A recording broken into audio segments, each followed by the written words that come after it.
Antes de iniciar el vídeo te invito a que vayas a mi canal de YouTube, estaré subiendo vídeos de asesinos seriales, ¿por qué TikTok se enoja? Ahora la sabe. Solo soy una persona con conocimientos en sistemas. En realidad trabajo para una empresa de tecnología y no soy especialmente creyente en nada paranormal, de hecho, soy poco religioso.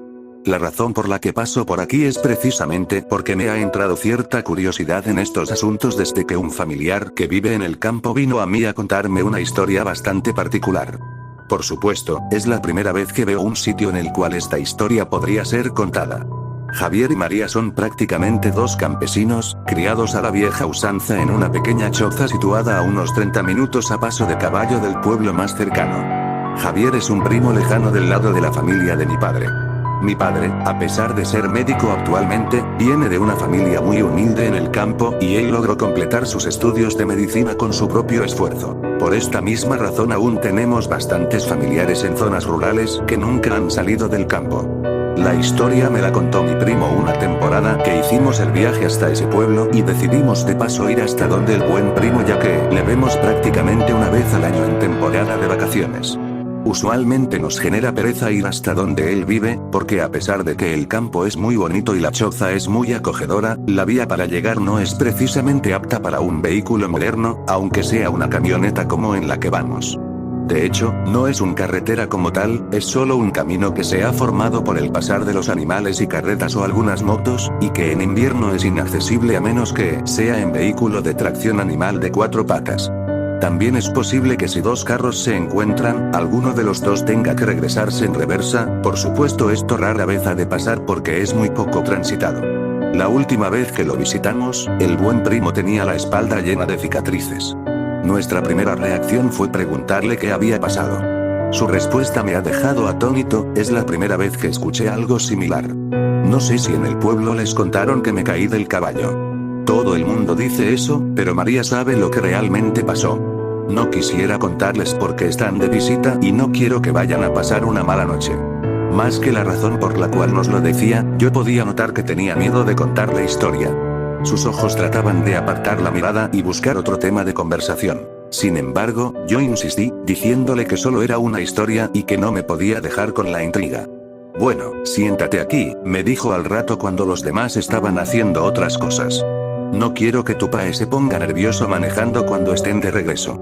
Hace 2 meses, como era de costumbre, yo tenía que ir al pueblo a comprar algunas cosas de la casa. Nunca lo hago muy entrada la tarde para que no me agarre la noche en el camino.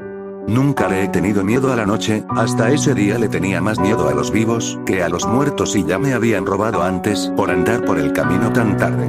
Parece que los ladrones no duermen. Eso es cierto, afirmé, mientras en mi cabeza quedó el eco de la frase hasta esa noche. Sin embargo, tenía varios animales enfermos, continuó. Ya eran 2 vacas que estaban bastante mal y no podía darme el lujo de que se murieran, así que tomé el caballo y comencé a ensillarlo. María inmediatamente me dijo, Javier, ¿para dónde vas? ¿Que no ves que ya es tarde y me da miedo que vayas solo? Te va a coger la noche, tengo un mal presentimiento, espera hasta mañana. Yo la ignoré por la misma razón que ya te comenté, no podía darme el lujo de un animal muerto, así que tomé una linterna para alumbrar, aunque yo sabía que era noche de luna llena y estaría bastante iluminada, y posiblemente no la usaría para no mostrarle mi posición a nadie. Fui al pueblo lo más rápido que pude. Compré en el mercado lo necesario y en el camino me encontré con un par de amigos que me ofrecieron 2 tragos de ron. Luego seguí, y tal como estaba previsto, una cortina negra cayó sobre el campo.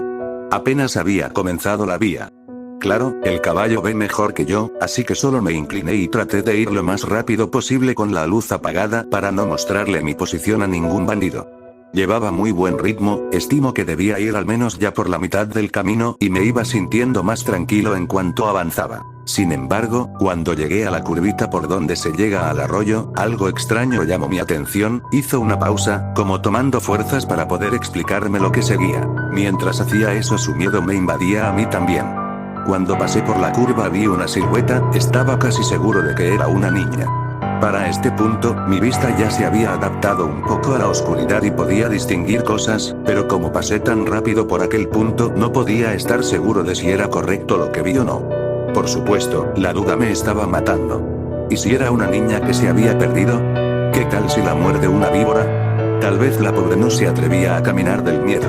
En estas tierras tan alejadas es posible que hasta sea violada y nadie escucharía nada. Tantos pensamientos invadieron mi mente que decidí dar la vuelta y asegurarme. Paré en seco el caballo y di la vuelta, encendí mi linterna y comencé a buscar. En menos de un minuto ya la podía ver, a pesar de que estaba seguro de que había andado bastante mientras decidía si regresar o no. En ese momento no le di gran importancia, pues pensé que tal vez ella había caminado un poco o habría intentado perseguirme y por eso había avanzado. Era una pequeña niña. Tendrá a lo mucho unos 7 años, pensé. Estaba vestida completamente de blanco, su rostro parecía angelical aunque tenía una parte tapada por el cabello, y la verdad aún no recuerdo si podía ver sus pies, tal vez estaban confundidos con el pasto, y además, al encender la linterna perdí nuevamente la poca visibilidad que ya tenía y solo podía ver lo que alumbraba directamente. ¿Y qué pasó?, pregunté. Aunque el corazón me palpitaba rápidamente no podía dejar de escuchar. Le pregunté, ¿estás perdida? Ella solo asintió con la cabeza sin mencionar una palabra. ¿Vives cerca? Nuevamente solo movió su cabeza hacia los lados. Le dije, si quieres te llevo a mi casa y mañana buscamos a tus papás, porque no te quiero dejar sola aquí. Ella asintió de igual forma, solo moviendo su cabeza. Giré el caballo y le pregunté que si sabía cómo subirse. No había terminado de hablar cuando ya la sentí detrás de mí. Me agarró fuerte de la cintura, obviamente pensé que debía estar aterrada, así que no le dije nada más y reanudé mi carrera hacia mi hogar que anhelaba ver mucho más en ese momento. Sentía como si de repente la temperatura hubiera descendido, y pensé, creo que ya ha entrado mucho la noche, debe ser muy tarde. Aceleré nuevamente hasta lo que el pobre animal era capaz. Aún me daba más miedo encontrar a algún bandido llevando esta acompañante, ya no era solo mi seguridad, también la de esta niña. Pausó nuevamente, sus manos comenzaron a temblar y su mirada estaba perdida en el recuerdo, como si lo estuviera viviendo de nuevo. Noté que algo no estaba bien, el caballo empezaba a bajar la velocidad y por más que intentaba no conseguía hacerlo regresar al ritmo que traía. Le dije a la niña, no te asustes, ya casi llegamos. Ese fue el primer momento en que la escuché hablar, esa voz aún resuena en mis sueños y en mis pesadillas. No sonaba como ninguna persona, niño, adulto o anciano que hubiese escuchado antes, y me dijo, tú no vas para ninguna parte, tú te vas conmigo.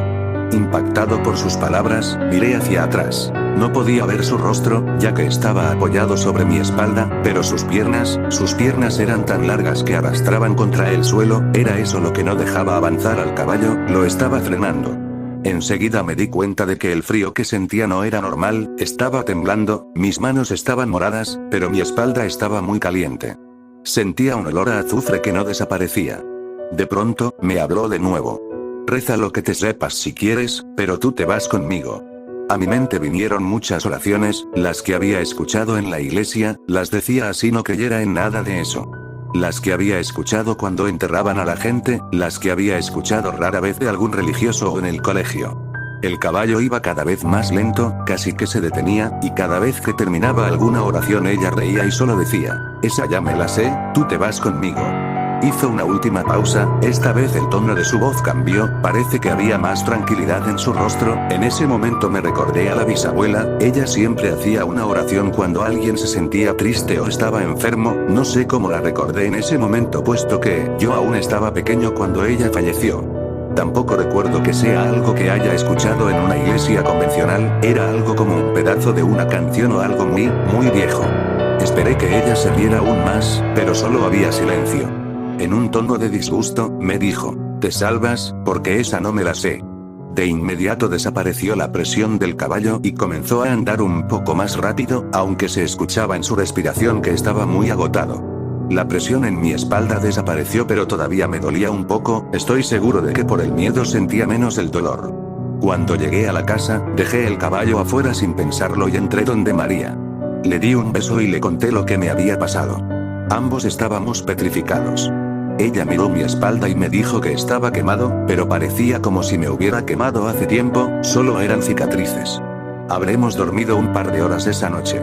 En la mañana, cuando salí de la puerta, ahí yacía mi caballo muerto. Sus patas traseras estaban calcinadas y el olor a azufre aún permanecía fresco. Allí terminó la historia, solo se levantó y me dejó ahí.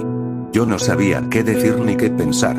Por supuesto, también nos agarró la noche cuando íbamos de regreso, pero no sentía tanto miedo porque íbamos en carro. La radio estaba encendida e iba con toda mi familia. Aún así, no me atrevía a mirar por la ventana. Hacia afuera solo se veía oscuridad, las luces solo alumbraban por donde estábamos andando. Yo pensaba, ¿serían solo inventos? ¿Alguna historia colorida que inventó porque había tomado algunos tragos esa noche? Miré hacia el cielo nocturno. En el campo puedes ver muchas estrellas y era noche de luna llena, de esas en la que la luna por alguna razón luce un poco roja. Cuando volví la mirada hacia abajo, no pude evitarlo. Eché un vistazo por la ventana y vi una silueta en la oscuridad, íbamos bastante rápido y evidentemente no había razón para regresar, aunque sentí un horrible escalofrío al recordar la historia. En ese momento recordé lo que le había preguntado al buen primo antes de marcharnos. ¿Y cuál era la oración? Él respondió: de nada sirve que te la diga, esa ya se la sabe.